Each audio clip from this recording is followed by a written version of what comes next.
13 मई 2026 की सुबह भोपाल में एक खबर ने सभी को चौंका दिया। उभरती अभिनेत्री ट्विशा शर्मा अपने घर में मृत मिली।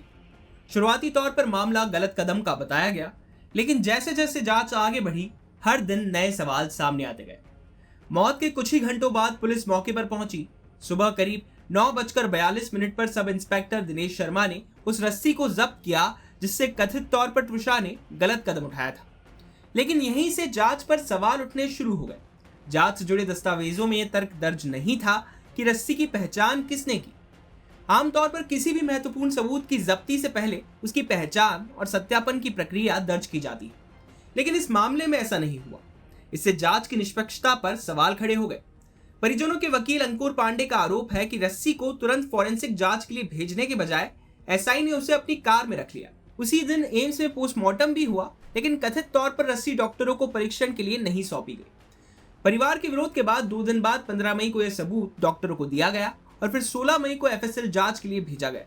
यहीं से परिवार का शक और गहरा गया। उनका कहना था कि पुलिस की लापरवाही साधारण भूल नहीं, बल्कि ऐसी गंभीर त्रुटियां थी जो पूरे केस को कमजोर कर सकती थी। इस बीच एक और बड़ा सवाल उठा। ट्विशा की सास और रिटायर्ड जज गिरिबाला सिंह ने अग्रिम जमानत के लिए हाईकोर्ट में जो दस्तावेज पेश किए, उनमें जांच से जुड़ी कई अहम जानकारियां शामिल थी। इससे यह आशंका पैदा हुई कि कहीं केस डायरी की संवेदनशील जानकारी जांच एजेंसी से बाहर तो नहीं जा रही थी।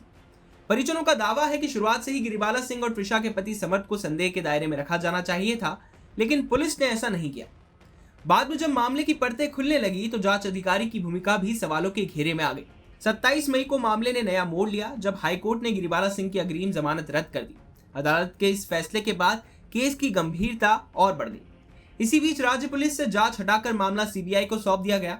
अब केंद्रीय एजेंसी हर उस कड़ी को जोड़ने में लगी है जो ट्विशा की मौत की असल वजह तक पहुंचा सके। सीबीआई की जांच में एक नया पहलू तब सामने आया जब आरोपी पक्ष ने दावा किया कि ट्विशा मानसिक तनाव और मनोरोग संबंधी समस्याओं से जूझ रही थी।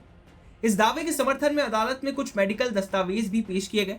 यहीं से सीबीआई का फोकस मनोचिकित्सक डॉक्टर सत्यकांत त्रिवेदी की ओर गया। एजेंसी ने उनसे पूछताछ कर ये जानने की कोशिश की कि क्या ट्विशा वास्तव में इलाज करा रही थी, उनकी मानसिक स्थिति क्या थी और काउंसलिंग के दौरान उन्होंने अपनी निजी जिंदगी के बारे में क्या बताया था। सूत्रों के अनुसार सीबीआई ये भी जांच कर रही है कि कहीं मेडिकल रिकॉर्ड का इस्तेमाल मामले को एक खास दिशा देने के लिए तो नहीं किया गया। हालांकि डॉक्टर सत्यकांत त्रिवेदी ने पूछताछ की पुष्टि करते हुए कहा कि मरीज की निजी जानकारी सार्वजनिक करना उनके अधिकारों का उल्लंघन होगा। उधर जेल में बंद गिरिबाला सिंह और समर्थ को लेकर भी विवाद खड़ा हो गया है। दोनों को कथित तौर पर वीआईपी सुविधाएं मिलने के आरोप लगे। आरोप सामने आने के बाद जेल प्रशासन ने उन्हें अस्पताल वार्ड से हटाकर सामान्य बैरक में शिफ्ट कर दिया। कोर्ट के आदेशों और सुरक्षा चिंताओं को देखते हुए जेल परिसर में अतिरिक्त सुरक्षा कर्मी तैनात किए गए हैं तथा सीसीटीवी निगरानी भी बढ़ा दी गई है। अब इस पूरे मामले में सबसे बड़ा सवाल वही है जिसका जवाब परिवार और जांच एजेंसियां तलाश रही हैं। क्या ट्विशा शर्मा की मौत गलत कदम था या इसके पीछे कोई ऐसी साजिश छिपी है जिसकी परतें अभी खुलना बाकी है। सीबीआई मेडिकल रिकॉर्ड, डिजिटल साक्ष्यों, कॉल डिटेल्स और फॉरेंसिक रिपोर्टों को खंगाल रही है। हर नई कड़ी के साथ ये मामला और रहस्यमय होता जा रहा है और सभी की नजरें उस सच पर टिकी है जो शायद आने वाले दिनों में सामने आएगा। वहीं बताया जा रहा है कि ट्विशा की दूसरी पोस्टमार्टम रिपोर्ट आ गई है, लेकिन अभी सार्वजनिक नहीं की गई।